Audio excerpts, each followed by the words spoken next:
पूंजी लाभ capital gains. पूंजी लाभ क्या होता है? व्यापारिक माल को छोड़कर अन्य किसी संपत्ति को बेचने पर होने वाला लाभ या हस्तांतरण करने पर होने वाला लाभ पूंजी लाभ कहलाता है। कैपिटल गेन्स बराबर selling price of assets minus cost of acquisition, यानी कि संपत्ति को धारित करने की लागत या संपत्ति को प्राप्त करने की लागत। अब आते हैं पूंजी संपत्ति कैपिटल असेट्स। कैपिटल असेट्स में क्या शामिल नहीं है? व्यक्तिगत संपत्तियां कैपिटल असेट्स नहीं होती हैं, व्यापारिक रहतियां कैपिटल असेट्स नहीं होती। ये पर्सनल संपत्तियां व्यक्तिगत संपत्तियां हैं और ट्रेडिंग स्टॉक जो है वो व्यापारिक रहतियां है। इसके बाद स्वर्ण बॉन्ड यानी कि गोल्ड बॉन्ड, ये भी शामिल नहीं होते हैं कैपिटल असेट्स में। विशेष धारक बॉन्ड यानी कि स्पेशल बियरर बॉन्ड, ये भी शामिल नहीं है कैपिटल एसेट्स में। स्वर्ण जमा बॉन्ड यानी कि गोल्ड डिपॉजिट बॉन्ड, ये भी पूंजी संपत्ति नहीं माने जाते। भारत में स्थित कृषि भूमि, भारत में स्थित कोई भी एग्रीकल्चर लैंड अगर है सिचुएटेड इन इंडिया तो कैपिटल एसेट्स नहीं मानी जाती। इसके बाद आता है स्वयं कमाई गई संपत्तियां।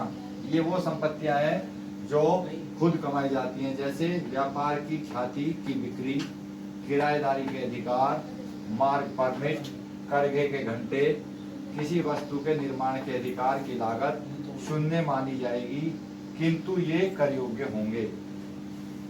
पूंजी संपत्तियों के प्रकार। पूंजी संपत्ति दो प्रकार की होती है। एक अल्पकालीन पूंजी संपत्ति यानी कि शॉर्ट टर्म कैपिटल असेट्स, ये धारा 242A के अंतर्गत आती हैं। इसमें शेयर जो होंगे अगर वो 12 महीने से कम हैं तो शेयर को क्या मान लिया जाएगा? Short term capital assets.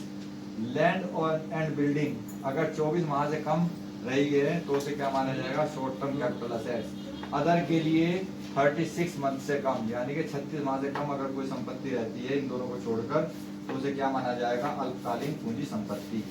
Second number है दीर्घकालीन पूंजी संपत्ति, लॉन्ग टर्म कैपिटल असेट्स।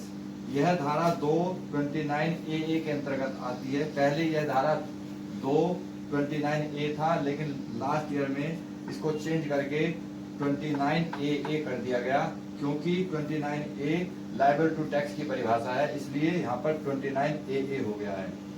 इसमें शेयर के लिए 12 महीने से ज्यादा होने चाहिए, लैंड एंड बिल्डिंग के लिए 24 या उससे अधिक होने चाहिए, और अन्य संपत्तियों के लिए 36 या उससे अधिक अगर रहती है उसके बाद बेची जाती है तो वो सब क्या कहलाते हैं? Long term capital assets. लेन देन जिन्हें हस्तांतरण नहीं माना जाता, transaction not regarded as transfer, section 47। इसके अंतर्गत निम्नलिखित शामिल हैं। हिंदू अविभाजित परिवार के पूर्ण या आंशिक विभाजन पर संपत्तियों का वितरण। नंबर सेकंड, भेंट, उपहार या वसीयत के अंतर्गत संपत्ति का हस्तांतरण। कर्मचारी स्टॉक क्रय योजना, कर्मचारी स्टॉक विकल्प योजना के अंतर्गत अंश ऋण पत्र तथा अधिपत्रों को छोड़कर। नंबर थर्ड, सूत्रधारी कंपनी द्वारा सहायक कंपनी को पूंजी संपत्ति का हस्तांतरण। नंबर फोर्थ, सहायक कंपनी द्वारा सूत्रधारी कंपनी को पूंजी संपत्ति का हस्तांतरण। नंबर 5, एकीकरण करने वाली भारतीय कंपनी को एकीकरण की जाने वाली कंपनी द्वारा पूंजी संपत्ति का हस्तांतरण। नंबर 6, 1/3/1970 से पहले भारत में स्थित कृषि भूमि का हस्तांतरण। नंबर नेक्स्ट, एक विदेशी कंपनी द्वारा भारतीय कंपनी के अंशों का दूसरी विदेशी कंपनी को हस्तांतरण।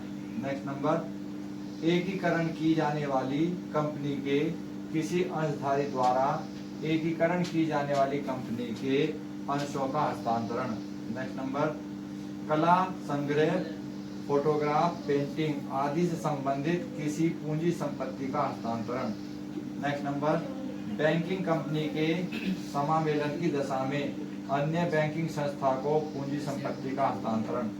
नेक्स्ट नंबर, कंपनी के विघटन पर संपत्ति का वितरण। नेक्स्ट नंबर, किसी कंपनी द्वारा अपने बॉन्ड्स का उसी कंपनी के अंशों या ऋण पत्रों में परिवर्तन। नेक्स्ट नंबर, भारतीय रिजर्व बैंक द्वारा निर्गमित सॉवरेन गोल्ड बॉन्ड का हस्तांतरण। लास्ट नंबर, एक अविभक्त कंपनी द्वारा अविलयन की दशा में भारतीय परिणामी कंपनी को पूंजी संपत्ति का हस्तांतरण।